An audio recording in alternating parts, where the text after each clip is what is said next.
Bonjour à tous, c'est le Temple Dragon, donc on se retrouve pour une nouvelle vidéo. On va vous présenter le deck de structure des bêtes sacrées. Donc c'est parti. Alors les bêtes sacrées, c'est les créatures un peu de jeu égyptienne, mais dans la version GX, en tout. Voilà, dans la première saison, il me semble. Donc on va commencer. Par Raviel, empereur des fantasmes, frappe chatoyante. Donc, je vais un petit peu dézoomer un petit peu, voilà. Hop. Comme ça, vous verrez bien les effets des cartes. Donc c'est une entrap, hein, donc ça permet de doubler l'attaque de Raviel à 8000, donc c'est plutôt fort en vrai. Donc c'est vraiment fort. Ensuite on a les fameuses bêtes sacrées, donc Uria, seigneur des flammes aveuglantes, donc le Slifer dragon du ciel. Donc lui qui joue principalement avec les cartes pièges. Je lis pas leurs effets, hein, vous pouvez les lire. Donc là c'est notre ami Amon, le seigneur du tonnerre fracassant. Donc lui il se joue avec les cartes magiques. Ensuite nous avons le fameux Raviel, empereur des fantasmes. Voilà, donc la première carte, la entrap, fait doubler ses points d'attaque, donc c'est assez fort. Donc voilà, donc je vais essayer de les mettre, essayer de mettre les cartes ici, voilà, pour que vous puissiez les voir les trois bêtes. Hop. Ensuite on a la fusion, Armitil, le spectre du chaos. Voici l'effet, donc doit d'abord être invoqué spécialement depuis votre extra deck en manissant les cartes ci-dessous que vous contrôlez. Non destructible au combat, gagne 10 000 points d'attaque durant votre tour uniquement, bah c'est juste assez fort quoi. Surtout que maintenant il va y avoir plusieurs cartes qui vont pouvoir rendre le deck jouable en tout cas. Peut-être pas méta, mais qui peut faire des super coups quoi. Ensuite, Feu Céleste Céruléen, donc ça c'est la carte qui est avec Amon.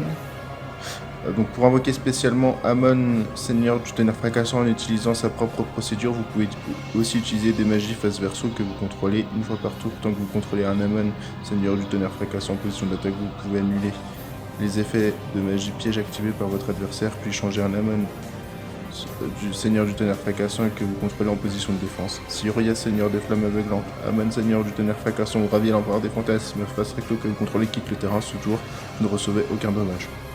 Donc c'est plutôt fun, franchement. Enfin, je trouve c'est des bonnes cartes. Hyper embrasement, bah, c'est la même carte à peu près, sauf que c'est pour Uria, donc je vous la mets, voilà, vous puissiez bien lire l'effet. Ensuite, ça c'est la carte pour les fusions, je crois, destruction des dimensions de fusion.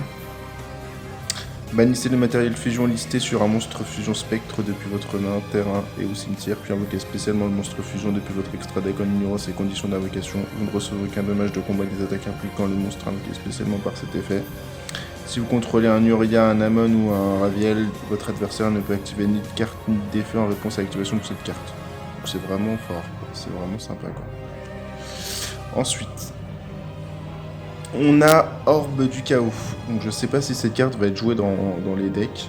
Donc, je mets l'effet, je vais pas la lire. Voilà, hop. Ensuite, un monstre très important, bête attirante des ténèbres. Lorsque cette carte est invoquée normalement, vous pouvez ajouter un Uria, Amon ou Raviel, ou une carte qui liste spécialement une de ces cartes dans son texte. Depuis votre deck à votre main, vous ne pouvez utiliser cet effet de bête attirante des ténèbres qu'une fois par tour. Durant votre main phase, vous pouvez invoquer normalement un monstre démon avec 0 d'attaque et de défense en plus de votre invocation normale. Vous ne pouvez gagner cet effet qu'une fois par tour, donc c'est vraiment très fort, vraiment. C'est la carte qui va être beaucoup jouée, ce qu'on botte souvent avec cette carte là. La bête invocatrice du chaos, donc deuxième carte très importante du deck. Vous pouvez sacrifier cette carte, invoquer spécialement un Uria, Amon ou Raviel. Depuis votre main, en ignorant ses conditions d'invocation, vous pouvez bannir cette carte depuis votre cimetière, ajouter un paradis perdu depuis votre deck à votre main. Vous ne pouvez utiliser chaque effet de bête invocatrice du chaos qu'une fois par tour. Donc c'est vraiment très fort, hein, vraiment. En plus, le paradis, on va le voir plus tard, mais vraiment fort, quoi. Ensuite, l'obscur invocateur des bêtes. 2 bêtes. Donc, nous allons lire ce qui est ici. Donc, désolé pour la macro qui bug un peu. Désolé. Vous pouvez sacrifier cette carte invoquée spécialement un Uria, Amon ou Raviel depuis votre main ou deck en ignorant ces conditions d'invocation. Donc si les monstres que vous contrôlez ne peuvent pas attaquer le reste de ce tour. Vous ne pouvez utiliser cet effet de l'obscur invocateur des bêtes qu'une fois par tour. Vous pouvez bannir cette carte depuis votre cimetière et ajouter un Uria, Amon ou Raviel depuis votre deck à votre main. Donc c'est fort aussi, ça tuto. Donc ensuite, un fantôme du chaos, je pense que c'est une carte, voilà, je vous mets l'effet, donc elle va pas forcément servir pour le deck. Le chasse-ciel fantôme, c'est une ancienne carte, elle va pas non plus servir énormément pour le deck. Le recharge fou, voilà, donc c'est rigolo, mais je sais pas si ça va être encore une fois utile. Pareil pour le faux fileur du tombeau. Le dragon arc-en-ciel des ténèbres, qui est vraiment sympa, mais je pense pas qu'il soit... Donc là c'est Traogedia, je crois que... vous me dites moi dans les commentaires si c'est bien ça. Donc lorsque vous recevez des dommages de combat, vous pouvez invoquer spécialement cette carte depuis votre main. Gagnez 600 d'attaque et de défense pour chaque monstre dans votre main. Gagnez 600 d'attaque pour chaque carte dans votre main. Une fois par tour, vous pouvez envoyer un monstre depuis votre main au cimetière, puis si le monstre face recto contrôlé par votre adversaire du même niveau que le monstre envoyé avant dans la main. Prenez le contrôle du monstre face recto une fois par tour, vous pouvez cibler un monstre dans le cimetière. Jusqu'à la fin de ce tour, le niveau de cette carte devient le même que celui de la cible.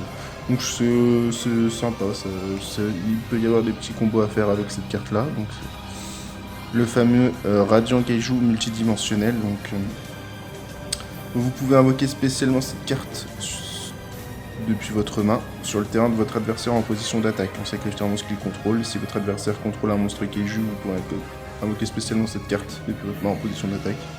Vous ne pouvez contrôler qu'un monstre Kaiju une fois par tour. Vous pouvez retirer 2 compteurs Kaiju depuis le terrain, invoquer spécialement un jeton radiant, mais il ne peut pas être utilisé comme matériel synchro. Donc c'est sympa. Là on va passer les cartes qui sont pas forcément très utiles. Je vous mets les effets si ça vous intéresse. La macro est vraiment met vraiment beaucoup de temps. Désolé. Dites-moi dans les commentaires vos avis à propos de ce deck, méta, pas méta, est-ce qu'il peut faire des scores, ce que vous avez testé, quelles cartes vous allez ajouter pour le rendre plus compétitif. Un danger Chupacabra, qui va être aussi très utile, donc je laisse l'effet là, je vais pas la lire. Ensuite nous passons aux cartes magie, donc cette carte est très intéressante, donc c'est l'ouverture des portes des esprits. Lorsque cette carte est activée, ajoutez un Uria, Amon ou Raviel ou un monstre qui liste spécifiquement une de ces cartes dans son texte depuis votre deck à votre main. Une fois par tour, vous pouvez défausser une carte invoquée spécialement un monstre démon avec 0 d'attaque et de défense depuis votre cimetière. Une fois par tour, si vous contrôlez un monstre de niveau 10, vous pouvez ajouter une magie continue depuis votre cimetière à votre main. Vous ne pouvez qu'activer qu'une ouverture des portes des esprits par tour. Donc vraiment une carte très très forte. Voilà le fameux paradis perdu, donc vous allez voir vite quoi c'est une carte ultra forte. Votre adversaire ne peut cibler un Uria, Amon ou Raviel ou un Armithil dans vos zones monstres avec des effets de cartes, et aussi ces monstres ne peuvent pas être détruits par des effets de cartes de votre adversaire tant que vous les contrôlez. Si vous contrôlez un Uria, Amon ou Raviel ou Armithil dans votre zone monstre, vous pouvez piocher 2 cartes. Vous pouvez utiliser cet effet. Donc c'est vraiment un coup de cupidité vraiment bien, quoi. Enfin, c'est vraiment très très fort. Ensuite, Fantôme des Martyrs, donc c'est pas une carte très intéressante, je mets l'effet, l'artwork qui est sympa, pareil, c'est pas très intéressant. Information, donc tout le monde connaît, c'est pour les terrains. Ça a pas l'air très intéressant non plus, mais je mets l'effet. Il peut y avoir des combos à faire, pareil, hein. Comme c'est pas des monstres divins, c'est dommage, mais c'est quand même sympa. 1 pour 1, tout le monde connaît. Le début de la fin. Alors attendez, la macro qui... Voilà. Donc voilà, donc c'est intéressant. Le pot des désirs qui est vraiment très très fort. Hein. Bannissez face verso 10 cartes du dessus de votre deck, piochez 2 cartes. Donc c'est vraiment fort. Saut du propriétaire, une ancienne carte rééditée. Ça fait toujours plaisir. Attention. La barrière de terrain. les magies de terrain, donc ça va les protéger, donc c'est plutôt fort. Épée de ravissement de la lumière. Donc ça, c'est le typhon d'espace mystique, tout le monde connaît. Donc le réveil des bêtes sacrées, donc c'est une carte piège très très forte. Cette carte gagne ses effets en fonction de si on a un Uria, un Mon ou un Raviel en même temps qu'on contrôle. Donc le premier effet, c'est on gagne les life points à chaque invocation normalement ou spécialement. On gagne les life points égaux au monstre invoqué. Ensuite, on annule les effets activés des monstres contrôlés par votre adversaire si on en possède 2, et si on en possède 3, ça fait comme un macrocosmos. Donc les monstres envoyés au cimetière de votre adversaire sont bannis à la place. Voilà, c'est très très fort. Donc ça c'est aussi très fort. Si un monstre de ténèbres banni, invoquez-le spécialement la cible. Lorsque cette carte quitte le terrain, détruisez la cible, et si vous le faites, bannissez-la. Parce que la cible est détruite, détruisez cette carte, c'est intéressant. Ça c'est pas très intéressant, c'est pas très intéressant. Ça non plus, ça non plus. Ensuite, nous avons un Empereur Spectre Trilogie. Voici l'effet. Et ensuite, nous avons les jetons. Hop, hop. Et ensuite, les 3 petites cartes. Voilà. Donc, c'était le Temple des Dragons. J'espère que cette vidéo vous aura plu. N'hésitez pas à vous abonner, mettez un commentaire.